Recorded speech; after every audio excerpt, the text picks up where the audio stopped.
Nesse momento eu quero convidar para que os anciãos venham aqui à frente.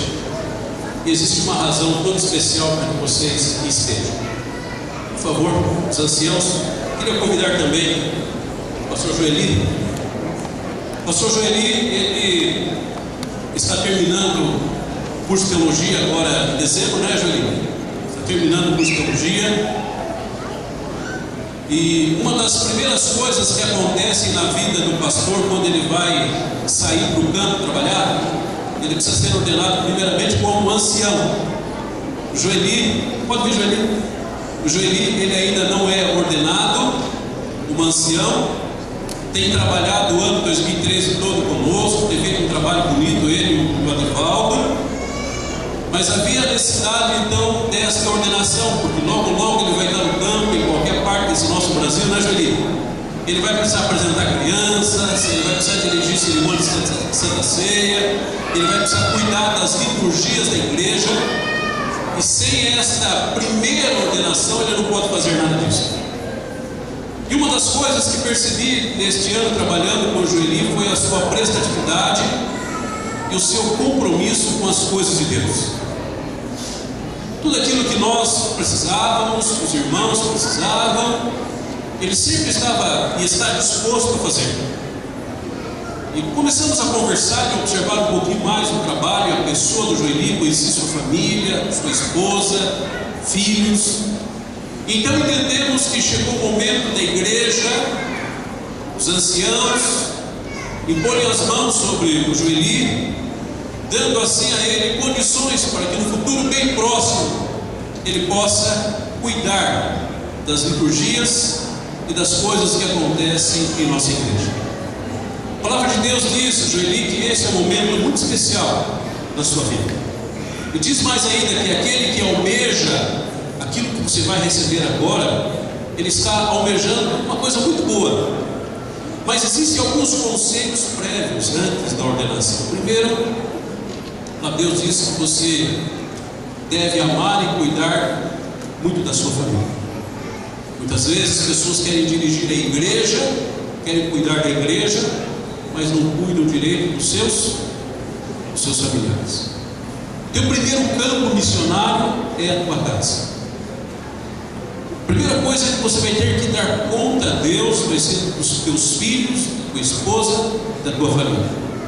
Então, antes de se preocupar com a igreja, antes de se preocupar com visitas missionárias, antes de se preocupar com preencher uma ficha batismal ou fazer qualquer outra coisa, entenda que o teu primeiro campo missionário é o teu lar. Cuidando bem do lar, cuidando bem da família, Deus espera que você também cuide bem da igreja. E a igreja, ela sempre vai orar com carinho, com respeito por aqueles que levam e fazem a obra de Deus dignamente. Vai haver situações na tua vida como ancião ordenado, como pastor, pela graça de Deus, logo também ordenado, que você vai ter que ter algumas posições firmes. Não tenha medo de tomar essas decisões, mesmo que elas sejam impopulares.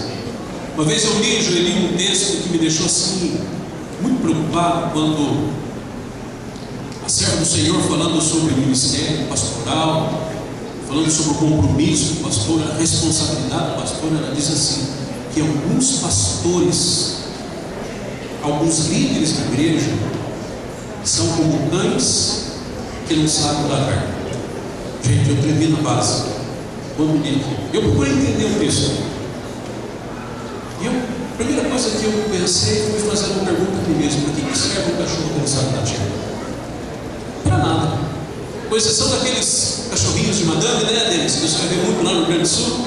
Com exceção daqueles cachorrinhos que são tratados como um bebezinho, mas um animal que se preste a guardar e a cuidar da casa. Pelo menos uma coisa ele precisa fazer: latir. Valeu. E ela fazendo uma comparação sobre alguns líderes relapsos, ela diz: são comparados a cães que não sabem latir. Tem que cuidar da tua vida pessoal, da tua devoção, da tua entrega diária a Deus.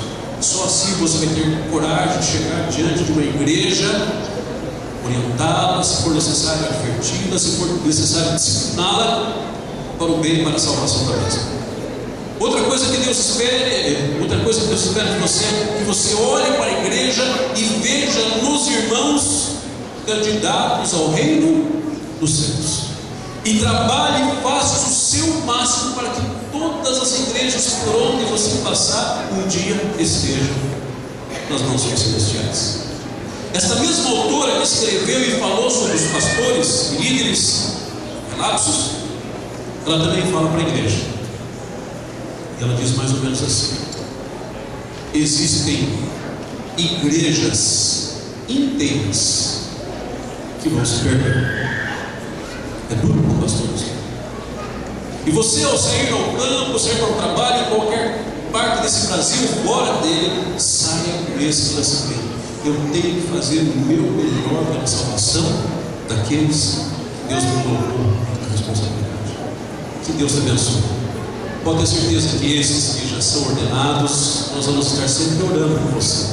A igreja é uma igreja amiga, ela se compadece quando o pastor adoece, ela se compadece das suas lutas, das suas dificuldades, mas ela também, como Deus, sabe quem realmente é o bom pastor. Que Deus te abençoe, que Deus te guarde, que você cumpra fielmente o teu ministério, a vida que você vai desempenhar daqui para frente. Nós vamos nos ajoelhar. Pediria que os anciãos agora, por favor, se colocassem aqui em volta.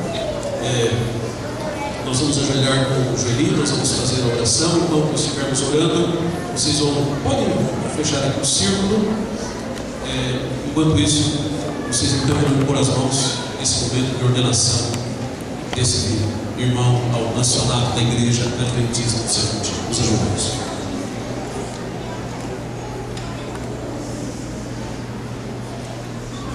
Santo Deus, Criador dos céus, da terra, santificado seja o teu nome. Obrigado, bom Pai, porque nesta manhã de sábado nós nos encontramos na tua casa. Estamos felizes, estamos radiantes, especialmente porque Joeli está sendo ordenado como ancião da tua igreja. Esperamos, bom Pai, que ele cumpra fielmente a parte que lhe corresponde. Que seja amoroso, que seja atencioso, que seja firme nos princípios de cuidado com a igreja e que faça sempre o seu melhor. Amém. E quando o Senhor voltar nas mãos dos céus com poder e grande glória, ele e as igrejas para as quais ele vai trabalhar e cuidar, sejamos todos tirados desse mundo pecado. E com isso vamos morar para sempre com o nosso Salvador. Amém. Agora impomos as mãos sobre o Joeli e pedimos a ele uma bênção tão especial. Venha guardá-lo, venha protegê-lo. Dê a ele um coração brando, humilde, amoroso, firme, determinado, e que as suas bênçãos caiam sempre sobre a sua vida. O seu ministério seja assim, um ministério efetivo. Que muitas almas sejam conduzidas aos pés de Jesus, fruto do trabalho que ele vai desempenhar. Estas bênçãos nós te pedimos, no doce e sagrado nome de Jesus. Amém.